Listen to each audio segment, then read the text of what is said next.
Sandton and beyond. Get ready for the Sandton Times Hour with your host, Alexander. All across Gauteng and beyond, this is the Sandton Times Hour on Mix 93.8 FM, and as always, available as a podcast on Apple, Google, and Spotify. I'm Alexander Leipner, and you're welcome. This is edition 72, week 25. It's June 2022, and it's good to have you listening.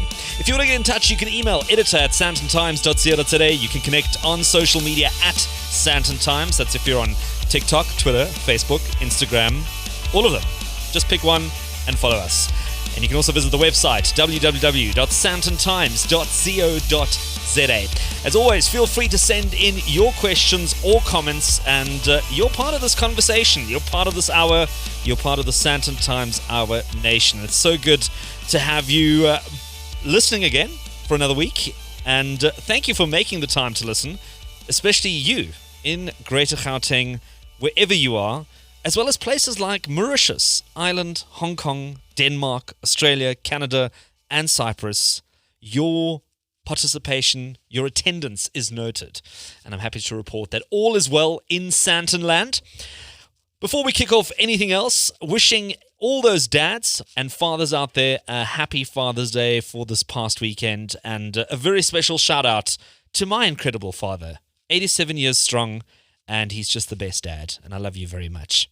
Also, we had a Youth Day long weekend, and I hope you made the best of it, even though it's been unbelievably chilly, and I know we've had this conversation about it being cold every single year around this time, and somehow we all seem so deeply surprised. But I think Nina Hasty probably put it best. Hello, South Africa. I'd just like to let you know that winter starts in May. Don't be surprised. It happens every year. Then it gets cold. Every year.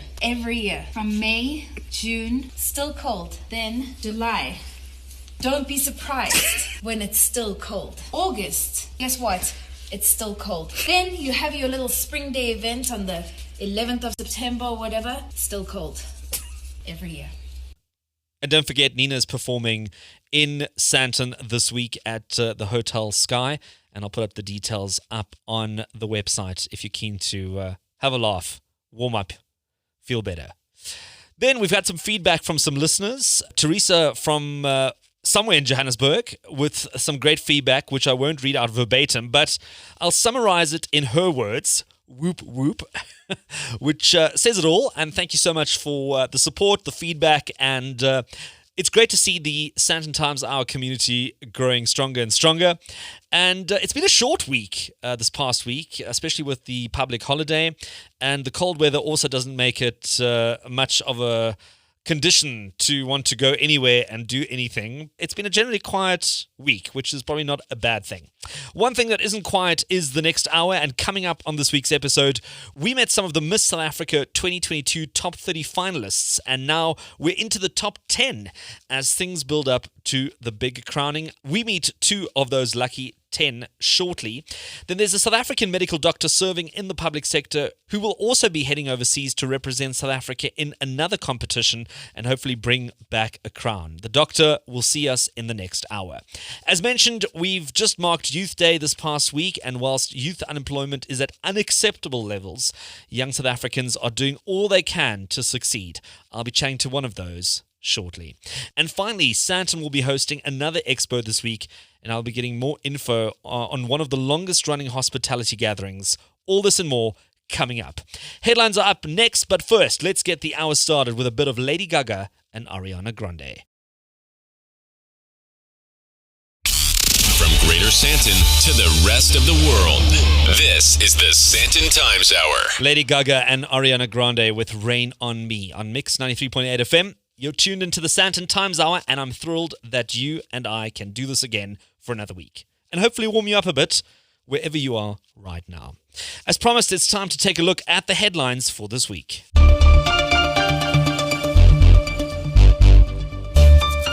Well, Well, this was some exciting news. Could F1 be coming to the Kyalami circuit in 2023? Well, Formula One CEO Stefano Domenicali reportedly flew into Sandton this week to discuss the possibility of hosting the Grand Prix in South Africa in 2023. It's going to be lights out and away we go!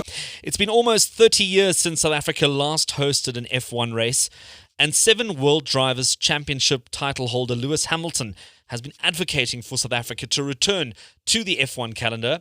With some long-standing races up for renewal next year and others having dropped off, there could be no better time for South Africa to be included. Obviously, it's a question of the business model. If there's a business plan, it's a hell of an expensive thing to have to host. A very difficult decision. So let's see, but no official statement has been made as yet by either the FIA or Kyalami Circuit Management.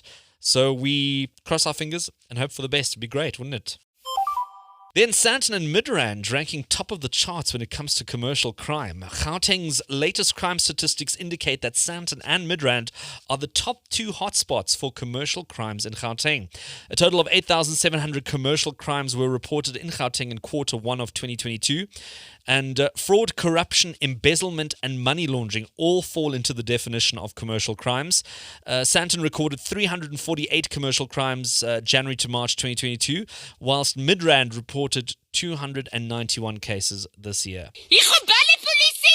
Then the Motsepa Foundation is hosting a job summit for unemployed youth. It says the Motsepa Foundation has partnered with Naspers, Discovery, Massmart, Rain, Sanlam, African Rainbow Minerals, Time Bank, Harambe, and the Youth Employment Service for the first Information and Opportunities Expo, a free-to-attend exhibition for unemployed youth on 28 June 2022 in Sandton.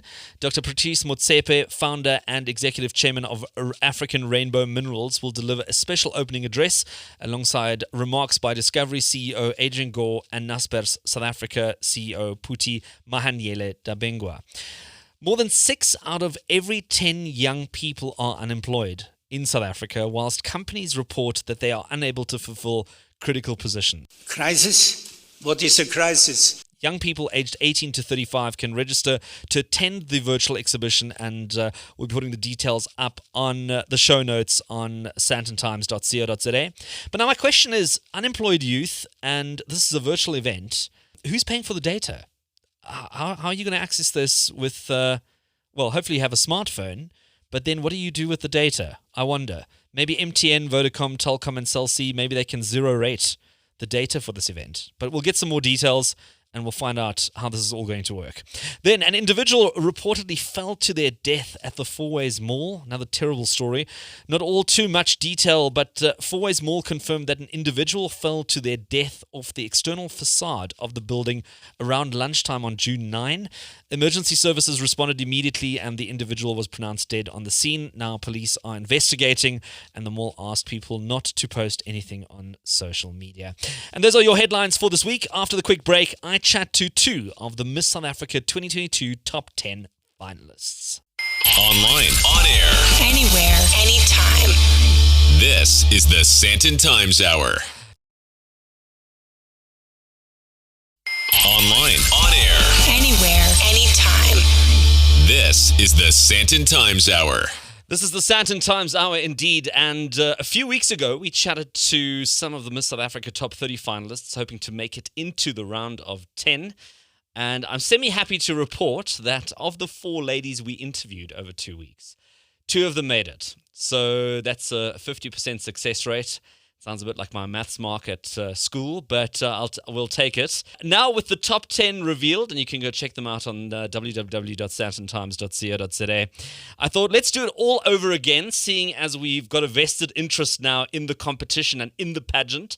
So I'm joined by Luvé Meyer. She's 25. She comes from Brackenfell in Cape Town. She has a Bachelor of Health Science and Social Services degree and an honours degree in psychology from the University of South Africa, and is a full-time model and small business co-owner.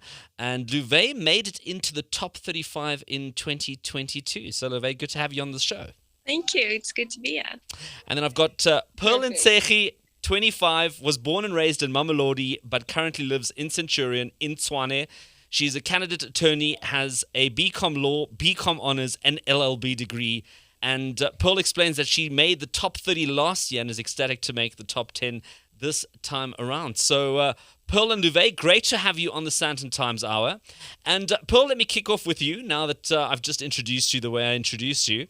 What does it feel like doing this the second time round? I mean, a lot of girls will enter this competition. They'll put all of their energy into it the first time round, not make it, and then call it quits. Coming back the second time round, I think this year I was more certain about the reason why I entered. I came back with more certainty. I don't know if it has to do with the age, but this year I feel more confident in my voice than I compared to last year. And I feel that it's very important that once you try something and you're very passionate about it and you believe that, listen, this means a lot to me and this platform do a lot with it and impact lives, it's always good to always give it another try. So I didn't take my rejection from last year. It didn't impact me in a bad way. I actually bounced back even more. I focused more on the positive outcomes, what I learned last year. And I came back stronger and greater with more certainty this year. And Luvé, did you have a similar experience in terms of bringing you back to Miss South Africa? Yes, definitely. I do believe that timing is very important. I entered in 2020 and I just believe that it was just not the right time. And now this year I have the same goals, I have the same passions. My focus is the same. I'm just so much stronger and so much more ready and determined this year. And I believe that the timing is better, obviously, because I made it further. Well, we've just come out of a long weekend, a Youth Day long weekend, and both of you are heavily armed with not one, in some cases two, in some cases 3 degrees or higher tertiary qualifications. Luvé, kicking it off with you, why is education so important to you? Oh, it's extremely important. Both my parents are actually qualified teachers. So to me, education has been such a big part of my life. I've actually, before I even went to school myself, like before I was old enough, I actually grew up in the school where my dad taught. So it has always been so important to me. It has given me so many opportunities to experience things because of education, because of working really hard. So it's definitely important. And Pearl, for you, was education equally as a greater bridge to get to where you wanted to go in life? Yes, 100%. If you look at what I studied law, and there's no way you can win law. So as cliche as it sounds, for me, I honestly do believe that education is the key to success. Knowledge is truly power.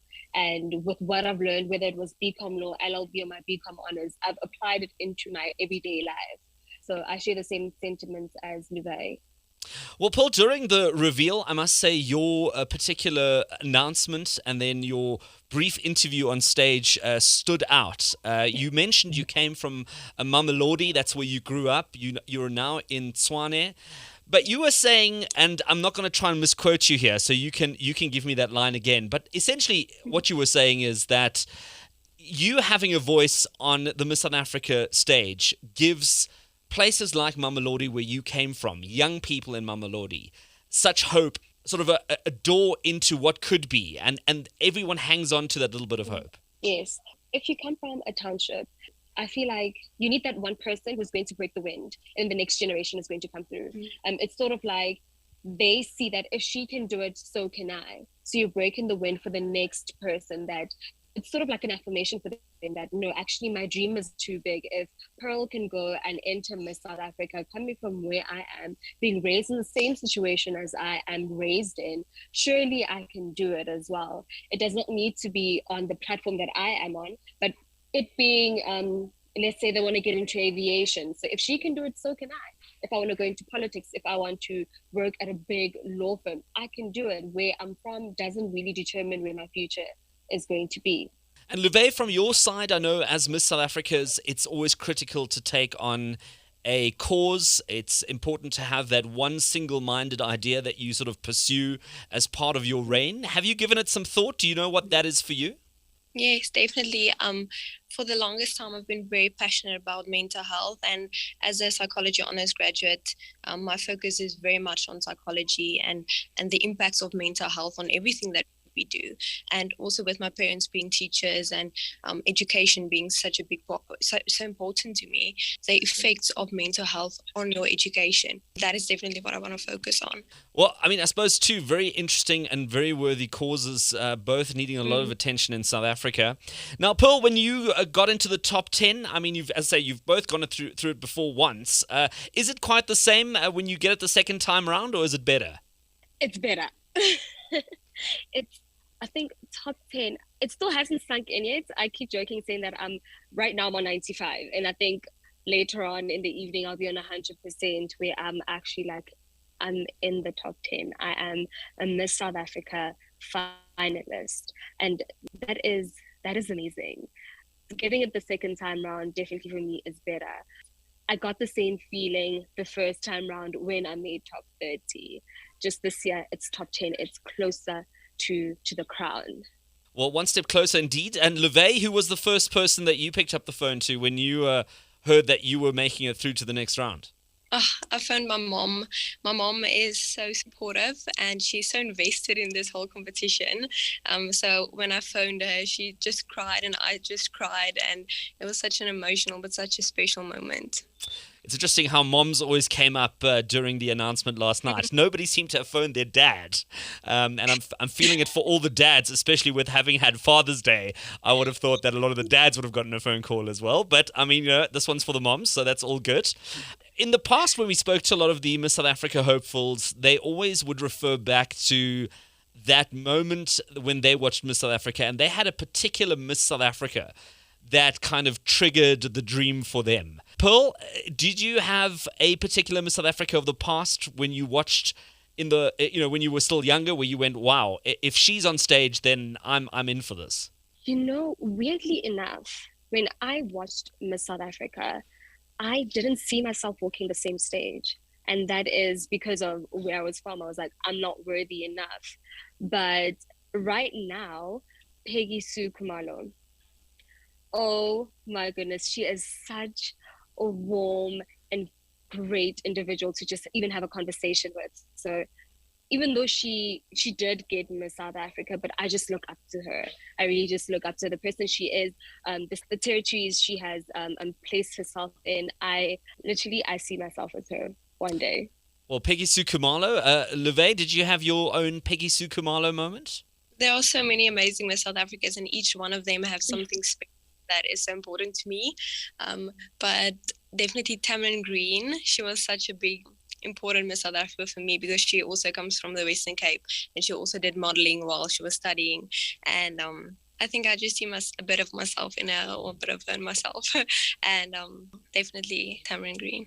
Well, fantastic, ladies. It's been great having you on the Sandton Times Hour. And just to bring everyone up to speed, that the Miss South Africa pageant is going to be back in Gauteng. It's going to be a live big event, which is really exciting.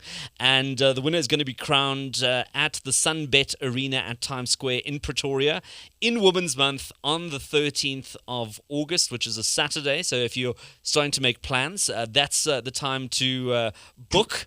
So, Luvé, Meyer, and Pearl and Ntshehi, it's been fantastic having you on the Sandton Times Hour. And thank you so much for making the time. Thank you so much for having us. Thank you so much for having us. Well, we're halfway through, and there's more to come right here on Mix 93.8 FM and on the weekly podcast. Stay right where you are on the Sandton Times Hour. I'll be right back after this. Back for more? The Sandton Times Hour continues. This is the Sandton Times Hour. My name is Alexander Leipner, and you're listening to Mix 93.8 FM, or you're listening to this on a podcast, if it's Spotify, Google Podcasts, Apple Podcasts, whichever one you prefer. And that was Robin Schulz with Sugar. As always, some upbeat tracks to keep the hour flowing and to hopefully make us feel a little bit warmer whilst the temperatures are getting lower and lower. Taking us into the second half of the Sandton Times Hour. And as always, if there's anything that caught your attention during the show but you didn't get a chance to note it down because you're sitting in the shower or in the bath or in the car or wherever it is that you're listening to the show on, well, you can visit the show notes on www.sandtontimes.co.za for a detailed breakdown of everything discussed on the show and and more. And also be sure to check out the social media accounts at Sandton Times and feel free to engage. Send a tweet, a DM, a voice note, whatever works for you. You can choose your platform of choice, and don't forget to use the hashtag Sandton Times Hour. My next guest is Dr. Ferini Dayal, a medical doctor and philanthropist currently working as a surgeon in the public sector with the intent to pursue plastic and reconstructive surgery. She is from Fourways and will be also representing South Africa in Japan as Miss International South Africa in one of the top 3 pageants of the world, which will take place on December 13th, 2022. Sounds like a really interesting CV there, and it's only one paragraph, and I'm sure there's more to talk about. But Dr. Dayal, good to have you on. Tell us a little bit more about this pageant that you're going to be competing in. Hi, Alex. So the pageant's in December. It's in Tokyo, Japan. It's a pageant that has been running for a very long time. Basically, it's built around the pillars of culture, peace, and extending culture around the world. It's a huge, huge, huge opportunity for me, and I'm so excited. I can't wait to be there. There's around 80 delegates that come from all around the world, and we meet and we spend about 2 weeks there, and we compete on the 13th of December. And like you said, it's one of the biggest competitions. It's the 3rd in the world. So I'm excited and I can't wait to go. And I believe South Africa's never won a title at this particular pageant. No, I think it's because they didn't send me yet. Okay, well, there we go. I'm kidding. Bit of confidence. I know the show's starting to sound like the pageant hour. We just interviewed the top 10, or 2 of the top 10 in the Miss South Africas. Miss International South Africa, how do you even get to that title? Because we all know Miss World, Miss Universe, I think there's Miss Earth as well. I mean, these are all sort of fairly well-known pageants. This one, I must be honest, I'd never heard of. Sure, it is fairly new in South Africa, so we haven't been sending multiple girls overseas for a long time. This year it was actually taken over by a new director, and the girls that have been overseas, I'm sure you know of Terina Boertes. She's been for Miss International overseas before. I think definitely in terms of pageantry here in South Africa, we're more aware of Miss South Africa itself, but there are multiple pageants that are making a huge name for themselves, and this one is fairly popular overseas. So we are trying to send more girls because I think we just have such beautiful girls with so much talent and such intelligence to represent us on platforms overseas. So this is definitely one of them. Well, here, I can only echo that. Let's chat about your medical career as well, because it hasn't been the easiest of times if you're in the medical space. I think for those who probably walked into the medical profession beginning of 2020, this was not quite what I think they had signed up for. What's it been like for you, being a doctor through 2 years of a global pandemic? I don't think it's anything different for me, to be honest. I've been working as a doctor. I graduated in 2018. I studied for 7 years. I have 2 degrees. I then went on to work in Chris Hani Baragwanath Hospital in Soweto, which is a really tough experience, I think, for any doctor stepping into an internship. You're young, you're new, you're exposed to so much trauma, so much that's actually epidemics here in our country. And I think it's more about being transparent about seeing what's currently going on in our country and being aware of what is going on. So for me, it wasn't a huge change in what I was seeing. To be quite honest, we as young doctors, as anyone in the public or sector, we see a lot of death. We're exposed to a lot of death. And this is not something that was new for me to experience. It's something that I learned a lot about in terms of how our country manages our resources and how we as doctors deal with things. But for me personally, it's something that I have dealt with for a long time, something that I've been exposed to for a long time. So it was dealing with something that was just continuous. If I tell you what we see on a daily basis in terms of TB, domestic violence, HIV, just consistent, even something as simple as pneumonia, there's death that is so current and so obvious to us that this was nothing new for me. So for me, stepping into a pandemic was what is normal for me from my exposure. So that's how I feel about it. Did this time in the public sector, being exposed to a lot of the things that you've now mentioned, also influence your decision to possibly specialize in plastic and reconstructive surgery? I definitely have a passion for plastics and reconstructive surgery. At times you do feel like, is this the right thing for me? Is this really where I'm meant to be? It is a very tough journey. You have to be so mentally strong, physically strong, and have a good foundation, someone who really supports you.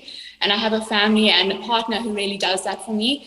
But if you're passionate about something and it's really something that you want to do and you want to make a difference in that field, I think you'll always persevere and you'll just push through. So I have had my doubts about it, especially working in the sector, but I really do love what I do. So I've been consistent and persevered and determined in just getting to my goal, and that's why I'm still here. Well, I mean, you've also done a lot of charitable work as well during the last 2 years and probably even before that.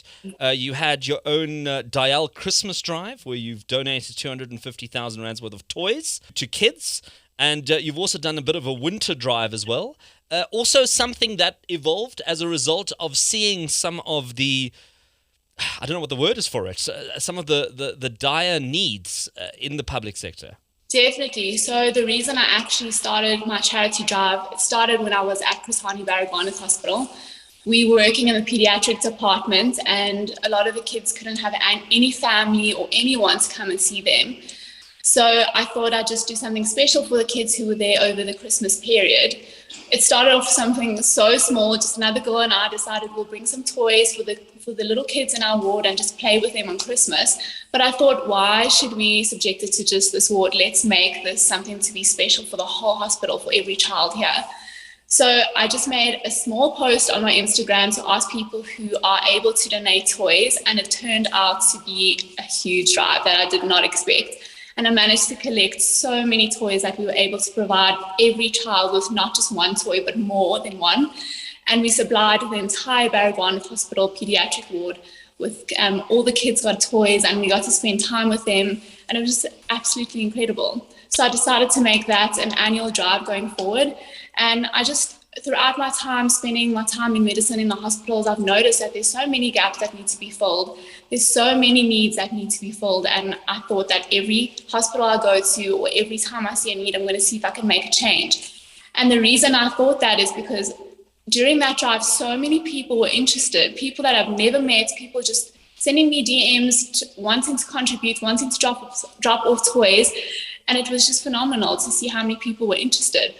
And I thought if I could make a change by just making one Instagram post, imagine what I could do if I just put my heart into this.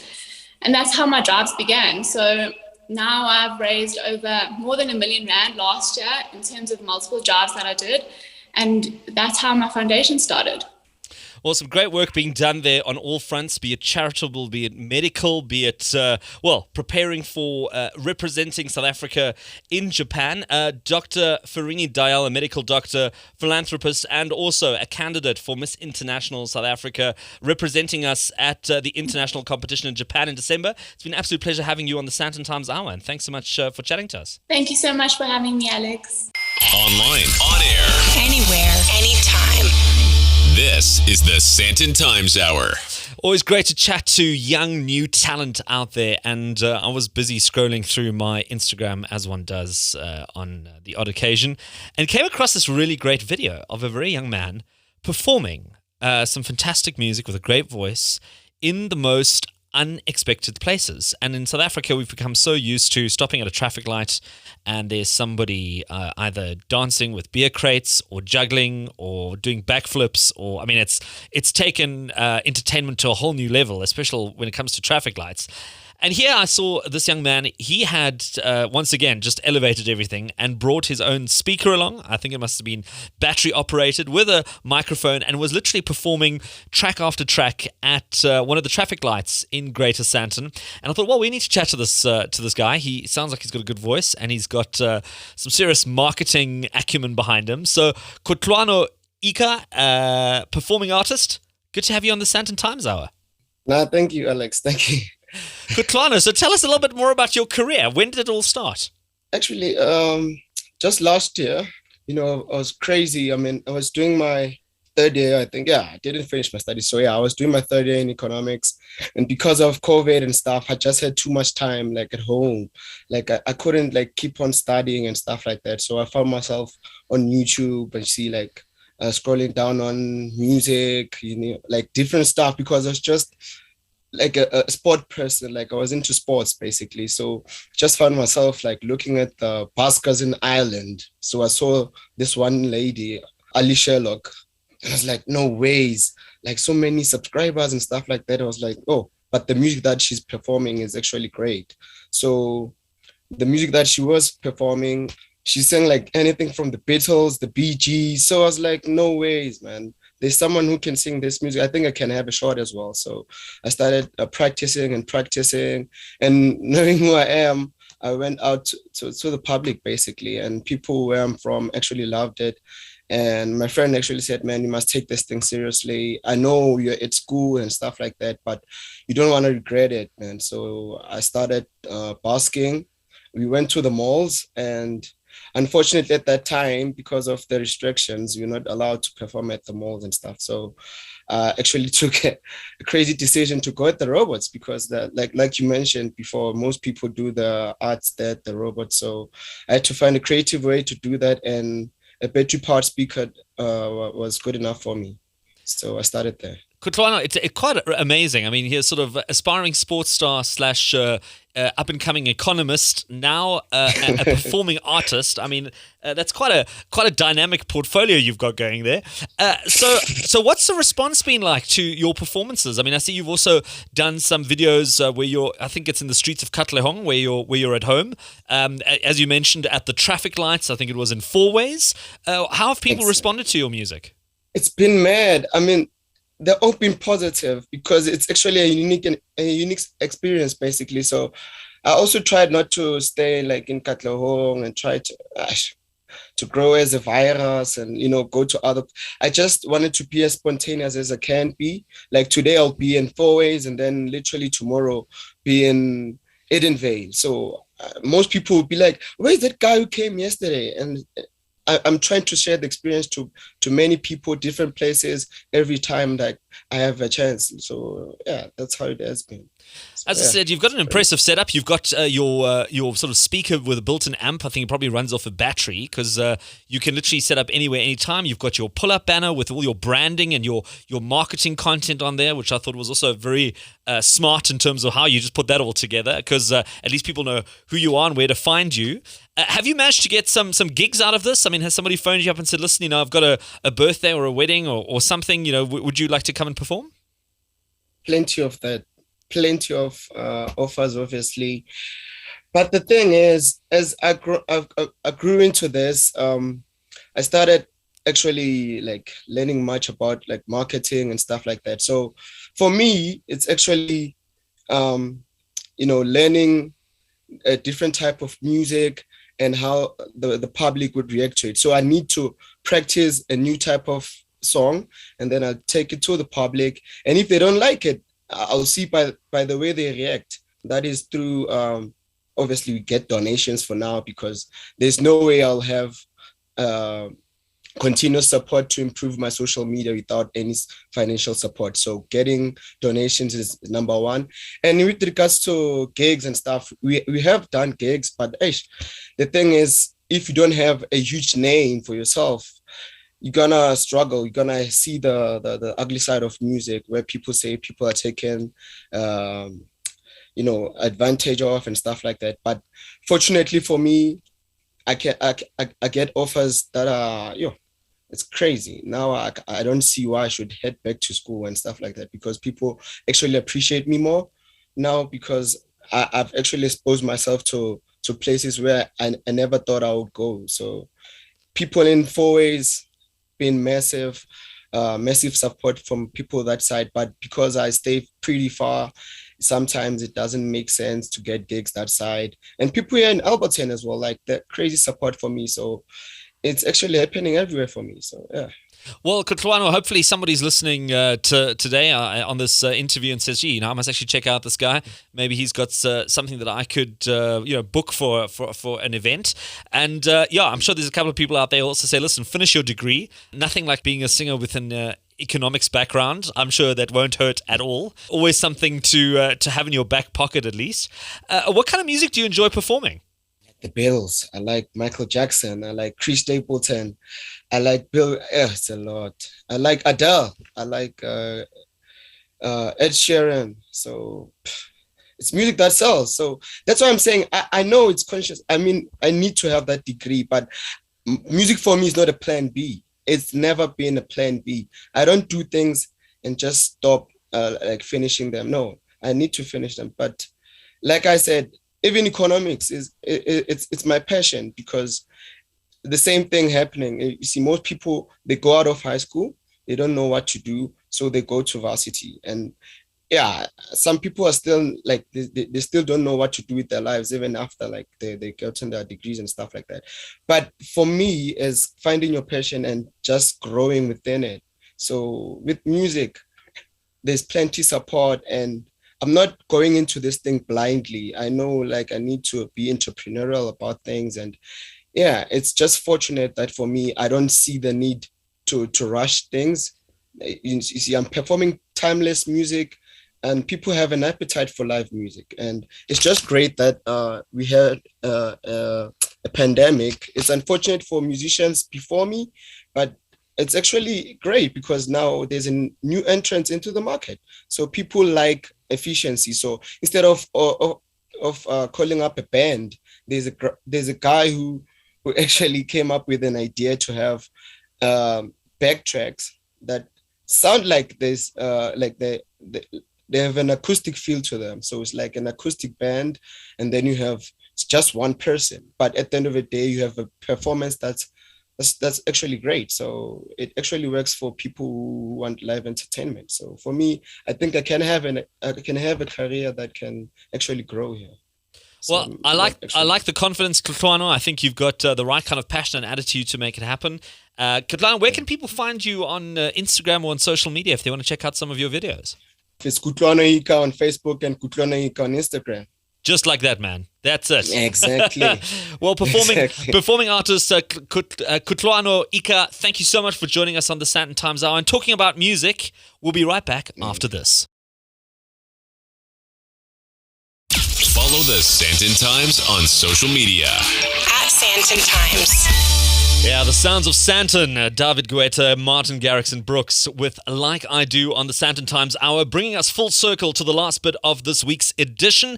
And joining me for one last chat is Gary Corin. He's the Managing Director at Specialised Exhibitions as we take a look at Africa's Food, Drink and Hospitality Trade Expo, HOSTEX, coming to the Sandton Convention Centre 26 to 28 June 2022. And Gary, let's kick it off by telling us a little bit more about this expo. Hi, Alexander. Firstly, thanks for hosting us, and thank you for engaging with us about the event. Yes, HOSTEX is a business trade show that has a long history in South Africa. It goes back to 1986 was the first event that we had. And on a biennial basis, it's the trade show for the food, drink, hospitality sector. Happens on a biennial basis every 2 years. And it just affords the industry an opportunity to get together under one roof and talk matters, hospitality, look at doing trade and really adding value to the hospitality sector in South Africa. So by the sounds of things, I mean, just purely based on your introduction there, this is very much a exhibition that is focused towards industry. So it's business to business. So it's not sort of anyone who's got a bit of spare time and wants to find out what coffee is available in the market. They won't be coming along, but it's very much your guest house owners, your hotel owners, restaurant owners. Have I got that right? 100% correct. Yeah, multipliers of business in the hospitality sector. So yes, small B&B owners as well. So, there may be mom and pop shops that require supplies, crockery, cutlery, bedding, food services that they add to their own unique little B&Bs or Airbnbs, which is the more modern execution of those sorts of establishments. All of those sorts of people will be gathering under the roof at Sandton Convention Centre and talking matters business in the hospitality sector. So what can people expect if they come to the show this year? There's quite a lot on the go. Obviously, this sector has been, just taking half a step back, has been quite adversely affected by COVID.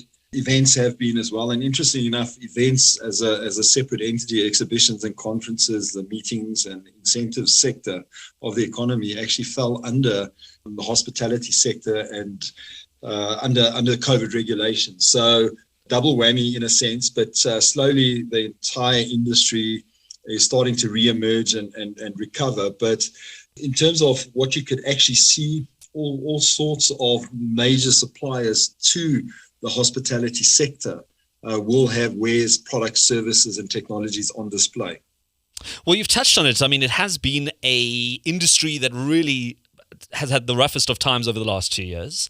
So I guess the question would be, what's the response been like from the industry in terms of HOSTEX? Are you seeing some good numbers in terms of people registering and coming along to the show? Alexander, very much so. There is a lot of interest. It's interesting. It's actually an international trend. I was fortunate enough, Specialised Exhibitions is owned by the Montgomery Group, which is based in the UK. We've been operating in South Africa since 1968, and food and hospitality shows are part of our DNA. And I was very fortunate to be able to go to the International Food Expo in London in March this year. And those trends that I'm going to share with you now are global trends. So I'll just a bit of a preamble on that space. But there is a lot of interest in the show. The show is smaller than it was now 3 years ago, because we just went into lockdown almost immediately after we delivered the previous HOSTEX in 2020. We went into our hard lockdown in March 2020. But as the industries and these sectors start to emerge from post-COVID, bearing in mind we're still under certain regulations, there's a lot of optimism, there's a lot of positivity, there's a lot of enthusiasm, but it is also a measured reopening, if I can put it that way. The show is smaller than it was previously. The level of interest in terms of pre-registered visitors is very good, and it's bullish, but it is also slightly smaller than it was this time prior to the previous show. It's interesting to see that you're also hosting this in Sandton. Is that a particular choice that you've decided to bring it to the heartland of economics and business and finance? Very much so. The show in its time, actually going way back, and I've been with the company for 26 years, so this is long before my young team's days at Specialised. But in fact, it was prior to my days. The show was originally held in the late 80s, early 90s at Nasrec. It's also done its time at Gallagher. But Sandton Convention Centre is in the heart of the hospitality sector. There's so much happening there. There are great hotels. You've got great retail. There's some fantastic restaurant outlets. Some of the best this country has to offer. In fact, the best the entire continent has to offer.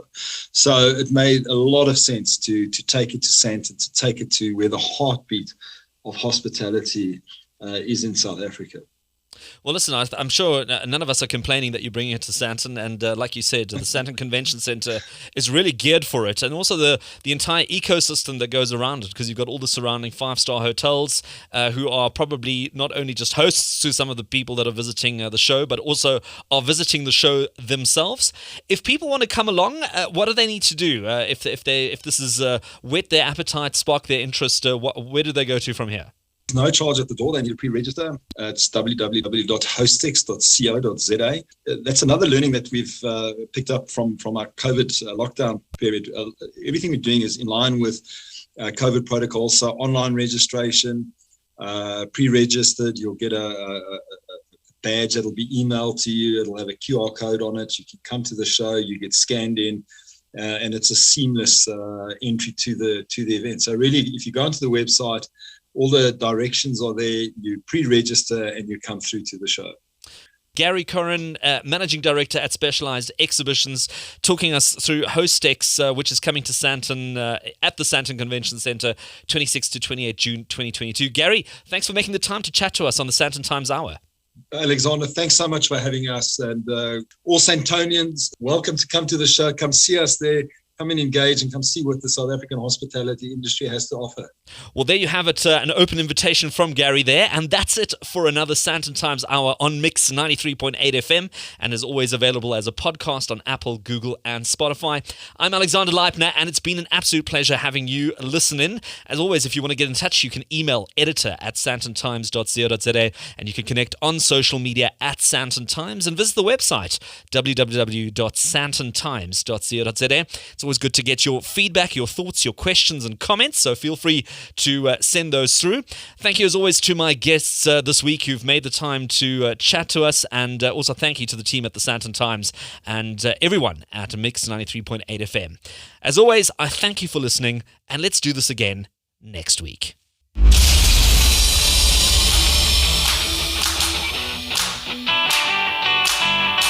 That's it for this week. Thanks for listening to the Sandton Times Hour.